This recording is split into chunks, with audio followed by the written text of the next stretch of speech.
Hello സുഹൃത്തുക്കളെ, good afternoon from Rome. ഇന്ന് കുറച്ച് വളരെ പ്രധാനപ്പെട്ട ഇമ്പോർട്ടൻ്റ് ആയിട്ടുള്ള കുറച്ച് ഇൻഫോർമേഷൻസ് ഇങ്ങനെ റോമ നഗരത്തിലൂടെ നടക്കുമ്പോൾ കിട്ടിയതൊന്ന് നിങ്ങളായിട്ട് ഷെയർ ചെയ്യാമെന്ന് വിചാരിക്കുകയാണ്. ഈ കാണുന്ന ബസിലിക്കയാണ് റോമിലെ 4 കൂറ്റൻ ബസിലിക്കകളിൽ saint Giovanni basilica of saint John എന്ന് പറയുന്ന ബസിലിക്ക. ഇതിൻ്റെ സൈഡിൽ നിന്നുള്ളൊരു ലുക്കായതുകൊണ്ട് ഇതിൻ്റെ അപാരത കാണാൻ പറ്റില്ല. ഫ്രണ്ടിൽ നിന്ന് നിൽക്കണമെങ്കിൽ ഇവിടെ പൊള്ളണ വെയിലായതുകൊണ്ട് ഞാൻ ഇപ്പോൾ ഒരു തണലത്ത് ഈ മരത്തിൻ്റെ തണലത്ത് നിൽക്കുകയാണ്.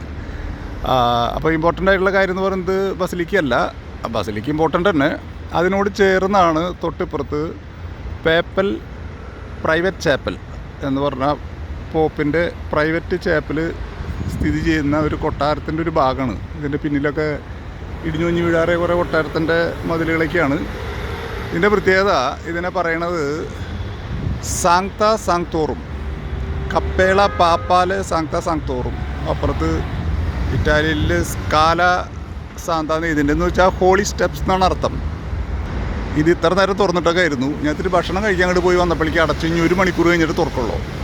ഇതിൻ്റെ പ്രത്യേകത എന്ന് പറയുന്നത് ഈ ചാപ്പലിൽ വിശുദ്ധ സ്റ്റെഫാനോസ്, സഭയിലെ ആദ്യത്തെ രക്തസാക്ഷിയായ വിശുദ്ധ സെബാസ്റ്റ്യാനോസിൻ്റെ രക്തത്തുള്ളികളുടെ കുറച്ച് സാധനങ്ങളുണ്ടെന്ന് പറയപ്പെടുന്നു. ഞാൻ കയറിയിട്ടില്ല, കയറാനായിട്ട് ഇനി 1 മണിക്കൂർ കാത്തു നിൽക്കുകയാണ്.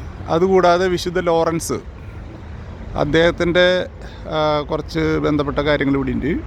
വിശുദ്ധ ലോറൻസിനെ ഞാൻ മനസ്സിലാക്കിയത് കത്തിച്ച് മരണപ്പെടുത്തങ്ങോട്ടാണ് ചെയ്തത്. അപ്പോൾ അദ്ദേഹത്തിൻ്റെ ആ ചാർക്കോൾ, ആ കരിയുടെ അന്ന് ആ കത്തിച്ച ഇതിലെ കരി കഷ്ണങ്ങൾ കുറച്ചുകൂടി ഉണ്ടെന്ന് പറയപ്പെടുന്നു.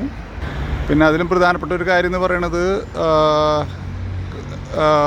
ജെറുസലേമിൽ പന്ത്യോസ് പിലാത്തോസിൻ്റെ കൊട്ടാരത്തിൽ നിന്ന് കർത്താവിൻ്റെ ആ പേഷൻ പീഡാനുഭവങ്ങളുടെ നേരത്ത് കയറിയ ആ സ്റ്റെപ്പുകൾ കൊട്ടാരത്തിൽ ഒരു 18-20 അത്ര ഒരു കണക്കുണ്ട്. അതിൻ്റെ കുറച്ച് മാർബിളിൻ്റെ ആ സ്റ്റെപ്സ് അങ്ങനെ തന്നെ ഇവിടേക്ക് കൊണ്ടുവന്നിട്ടുണ്ടെന്ന് പറയപ്പെടുന്നു. വിശുദ്ധ ഹെലേന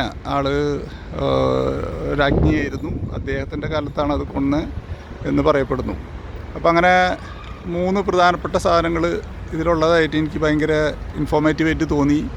ഞാൻ വെറുതെ ഇതിൻ്റെ മുന്നിൽ കൂടെ നടന്നു പോയപ്പോൾ ഇങ്ങനെ ഒരു സ്ട്രക്ചർ കണ്ടപ്പോൾ ഒന്ന് ഗൂഗിൾ ചെയ്ത് നോക്കിയതാണ്. ഓക്കെ, ഇത് തുറക്കുമ്പോൾ അതിൻ്റെ അകത്ത് കയറി ഫോട്ടോ വീഡിയോ ഒക്കെ ഇടാൻ പറ്റുകയാണെങ്കിൽ ചെയ്യാം. Okay, thank you.